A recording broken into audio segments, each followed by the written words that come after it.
चरणों में बारंबार नमोस्तु नमोस्तु नमोस्तु।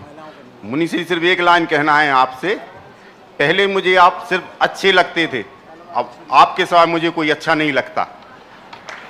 फिर से बोलो। भगवान, पहले मुझे आप अच्छे लगते थे, अब आपके सिवा मुझे कोई अच्छा नहीं लगता। और भगवान, मेरी जिज्ञासा ये है कि पत्नी सीधी हो तो उसे गाय कहा जाता है, और पति सीधा हो तो उसे गधा कहा जाता है, ऐसा क्यों? बहुत अच्छा भगवान। पत्नी सीधी हो तो गाय कही जाती है, और पति सीधा हो तो बुद्धू कहा जाता है, गधा कहा जाता है।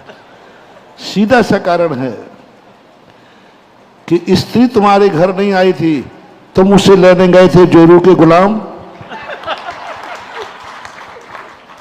यानी जो परंपरा है, लड़का बारात लेके जाता है कि दुल्हन बारात लेके आती है कायदा से, तो तुम उसको लेने गए थे, और वो बेचारी कितनी सीधी कि तुमने हाथ फैलाया, मिले माए। हाँ, भिखारी अपना है, दान के लिए हाथ फैला रहा। पहले जब बारात लगती थी तो एक कपड़ा बिछाया जाता था, और कपड़ा बिछाने का अर्थ क्या था? बस वही मान लेना चाहिए, तो एक ही बन जाता है। क्योंकि स्त्री जो है इतनी सीधी है कि जिन माँ बाप ने जन्म दिया, जिन माँ बाप ने पाला पोसा, और उन्हीं का गोत्र छोड़ करके तुम्हारे घर में आ गई और तुम्हारा गोत्र स्वीकार कर लिया, बच्चे भी दिए तो तुम्हारे गोत्र के लिए दिए, अपने माँ बाप के गोत्र के लिए नहीं दिए। उसका बलिदान देखो, तब उसको गाय कहा गया, और तुम्हारे लिए गधा इसलिए कहा गया।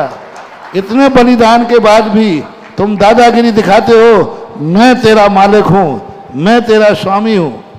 तो इस अपेक्षा से कहा जाता है। और एक प्रश्न और आया था पहले कि महाराज, हम लोग जब बचपन में थे तो माँ कहती बुद्धू, गेलो कहेंगा, मूर्ख कहेंगा, और जब जवान हुए तो पत्नी कहती तुम तो पक्के भुलक्कड़ हो। ऐसा एक व्यक्ति बताओ जिसके पत्नी के मुख से कभी नहीं सुनाओ तुम तो पक्के भुलक्कड़ हो। हमने जो सामान लाने को कहा था वो कोई हाथ उठाए जिसने अपनी पत्नी से कभी ये नहीं सुना होगा।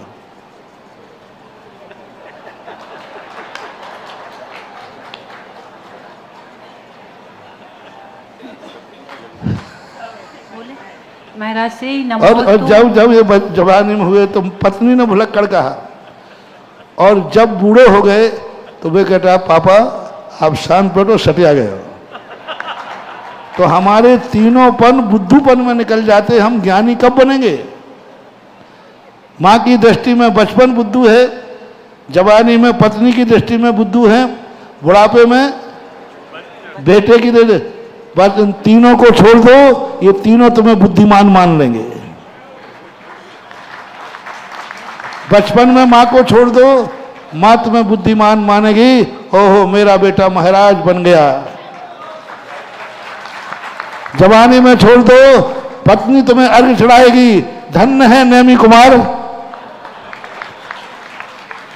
जो मेरा पति महाराज बन गया। और बुढ़ापे में बेटा भी अर्घ चढ़ाएगा, धन्य है मेरी माँ पिता क्या बन गए? महाराज बन गए। तो ये कुछ नियम है, और बाकी सब लोक रूढ़ियाँ हैं, कहने में आता है। भली कोई कैसे करे, दादागिरी तो तुम्हारी ही चलती है। महाराज श्री के चरणों में कोटि कोटि नमोस्तु नमोस्तु नमोस्तु।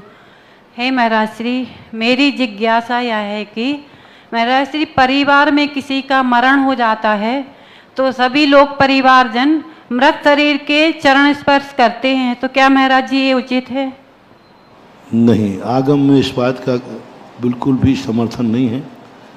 मृत शरीर के पैर आदि छूने का कोई भी उल्लेख हमें शास्त्रों में नहीं मिला। साधु संतों के भी मृत शरीर के पैर पड़ने का कोई उल्लेख नहीं है।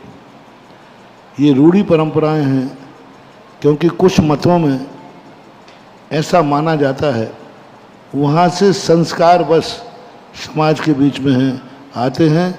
शरीर से आत्मा निकल जाने के बाद हमारा कोई भी विशेष उसके साथ संबंध नहीं रहना चाहिए।